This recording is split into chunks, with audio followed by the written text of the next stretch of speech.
Assalamualaikum warahmatullahi wabarakatuh. Bismillah, hamdan wa syukurillah, wassalatu wassalamu ala rasulillah, amma ba'du. Perkenalkan, nama saya Vita Febi Ayunda, NIM saya 630 2017 0101. Saya dari Prodi Ekonomi Syariah, Fakultas Ekonomi dan Bisnis Islam IAIN Negeri Salatiga. Di sini saya akan berbicara mengenai perusahaan multinasional. Di era globalisasi ditandai dengan semakin banyaknya perusahaan-perusahaan asing yang masuk ke dalam pasar domestik, dan begitu juga sebaliknya. Pasar domestik sendiri memiliki keinginan untuk memasuki pasar-pasar asing untuk beroperasi.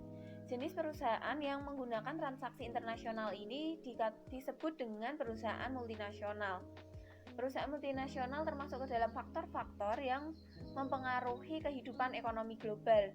Selama 30 tahun terakhir, perusahaan multinasional ini menjadi faktor yang tidak dapat diabaikan dalam perdagangan dan investasi dunia. Perusahaan multinasional ini menawarkan produk dan jasa baru, menciptakan dan mendorong permintaan, serta mengembangkan model manufaktur dan distribusi baru. Dapat kita definisikan di sini yaitu perusahaan multinasional merupakan perusahaan yang terlibat dalam berbagai bentuk bisnis internasional. Pada mulanya perusahaan multinasional ini hanya sekedar ekspor produk atau hanya mengimpor produk dari negara asing. Namun seiring dengan berjalannya waktu, perusahaan melihat adanya peluang asing baru dan akhirnya membentuk anak perusahaan di negara asing. Perusahaan multinasional setidaknya harus memiliki satu anak perusahaan di negara asing. Perusahaan ini dimiliki sepenuhnya oleh negara induk perusahaan dengan tujuannya untuk memaksimalkan nilai pada keseluruhan perusahaan multinasional. Perusahaan multinasional memiliki beberapa ciri, yaitu yang pertama, kegiatan pendapatannya sudah melampaui batas-batas negara. Yang kedua, yaitu memiliki manajemen global untuk koordinasi di cabang-cabang negara. Yang ketiga, yaitu memiliki kontrol terhadap teknologi dan juga modal. Yang keempat, yaitu memiliki sistem modal ventura, lisensi, dan juga franchise dengan sistem manajemen yang melampaui batas-batas negara. Yang keempat, yaitu biasanya memiliki subkontraktor untuk kegiatan produksi. Dan yang terakhir yaitu visi dan strategi perusahaan berbasis global. Kemudian tujuan dari adanya perusahaan multinasional di sini yaitu yang pertama untuk memperluas pasar. Karena pasar dalam negeri sudah mulai jenuh, sedangkan pertumbuhan dalam pasar asing ini meningkat. Yang kedua yaitu untuk mencari bahan baku di berbagai negara untuk mencukupi kebutuhan di perusahaan induk. Yang ketiga yaitu untuk mencari teknologi baru di berbagai negara, karena tidak dapat dipungkiri bahwa dalam satu negara itu tidak mampu menghasilkan suatu teknologi baru yang bisa untuk segala bidang. Yang keempat yaitu untuk meningkatkan efisiensi produksi dengan merelokasi perusahaan ke negara yang memiliki biaya input yang lebih murah. Yang kelima yaitu untuk menghindari hambatan politik dan perseteruan pemerintah. Yang terakhir yaitu untuk melakukan diversifikasi. Selanjutnya yaitu mengenai teknis dari perusahaan multinasional. Yang pertama, ekspor. Ekspor di sini merupakan suatu langkah awal bagi perusahaan multinasional. Keuntungannya yaitu ekspor ini memiliki resiko yang sangat minim. Jadi jika perusahaan mengalami kerugian, maka perusahaan hanya perlu untuk mengurangi jumlah produksinya saja. Namun kelemahan dari sistem ekspor ini yaitu jika kita mengekspor barang keluar, maka kita akan dikenakan tarif pajak dan memiliki biaya transportasi yang tinggi. Yang kedua yaitu lisensi. Perusahaan multinasional memberikan lisensi dan mendirikan fasilitas produksi kepada mitra lokalnya. Lisensi memberikan keuntungan dengan adanya fee yang didapatkan dari kontrak atas hak cipta yang dipergunakan perusahaan asing dan tidak memerlukan biaya transportasi yang besar. Namun kelemahan dari lisensi ini yaitu perusahaan tidak dapat menjamin kualitas produk mereka di luar negeri. Dan yang terakhir yaitu investasi asing langsung.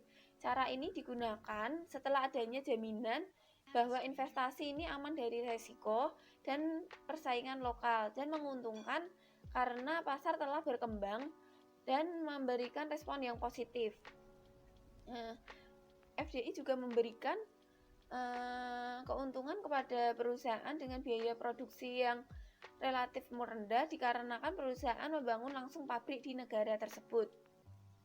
Sedangkan kelemahan dari investasi asing langsung ini, jika perusahaan mengalami kerugian, maka akan menanggung kerugian yang sangat besar dan memerlukan modal yang cukup besar lagi. Selanjutnya yaitu mengenai dampak dari perusahaan multinasional. Keuntungan yang didapatkan dari adanya perusahaan multinasional yaitu yang pertama meningkatkan pendapatan nasional pemerintah, yang kedua yaitu investasi infrastruktur fisik, yang ketiga yaitu pendapatan dari pajak, yang keempat yaitu pekerja yang terampil dan berskill, yang kelima yaitu pemberdayaan dan penyerapan tenaga kerja lokal, yang kelima yaitu adanya transfer ilmu dan juga teknologi, dan yang terakhir yaitu keterampilan bagi tenaga kerja lokal.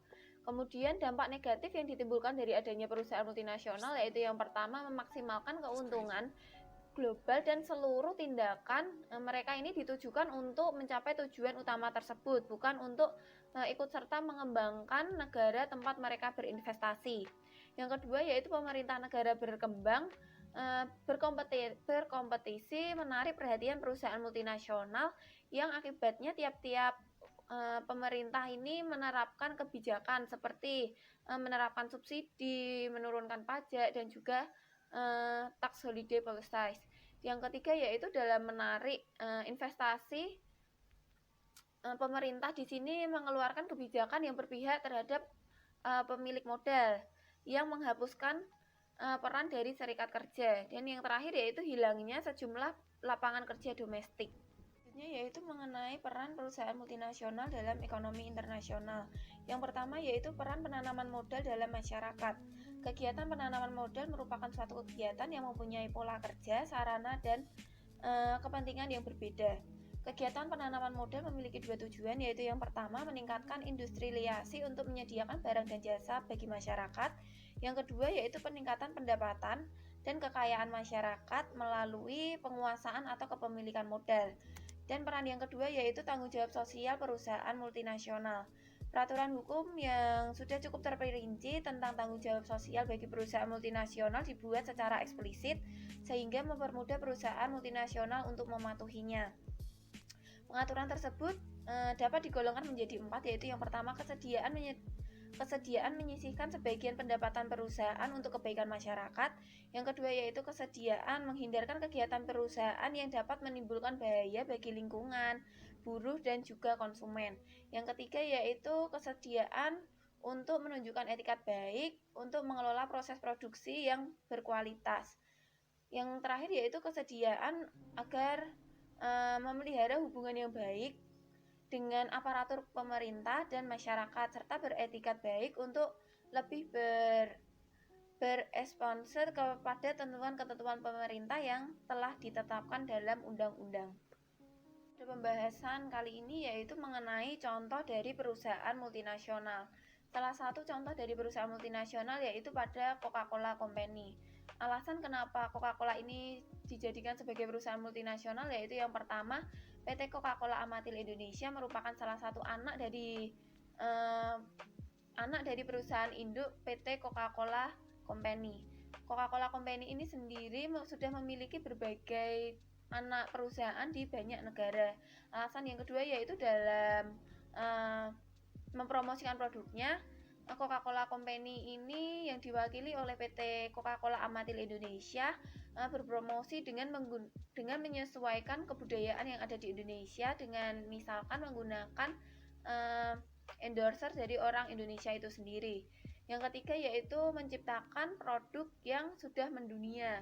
Yang keempat yaitu memiliki kebijakan untuk menciptakan lapangan pekerjaan yang baru dan memiliki kebijakan untuk ikut serta mendukung pembangunan nasional. Baik, untuk kesimpulannya yaitu di era globalisasi ditandai dengan semakin banyaknya perusahaan-perusahaan yang mulai masuk ke dalam pasar domestik maupun ke pasar asing. Jenis perusahaan yang menggunakan transaksi internasional disebut dengan perusahaan multinasional. Perusahaan multinasional merupakan perusahaan yang terlibat dalam berbagai kegiatan bisnis internasional. Perusahaan multinasional ini setidaknya harus memiliki satu anak perusahaan di negara asing. Perusahaan multinasional memiliki beberapa ciri, tujuan, dan juga teknis. Selain itu, perusahaan multinasional juga memiliki dampak positif dan dampak negatif bagi negara di mana ia mendirikan usaha atau di mana mereka berinvestasi. Peran dari perusahaan multinasional ada dua, yaitu yang pertama penanaman modal dalam masyarakat dan yang kedua adalah tanggung jawab sosial perusahaan multinasional. Sebagai contohnya yaitu pada PT Coca-Cola Amatil Indonesia, yang mana perusahaan tersebut merupakan anak dari perusahaan induk The Coca-Cola Company. Sekian dari saya, terima kasih. Wassalamualaikum warahmatullahi wabarakatuh.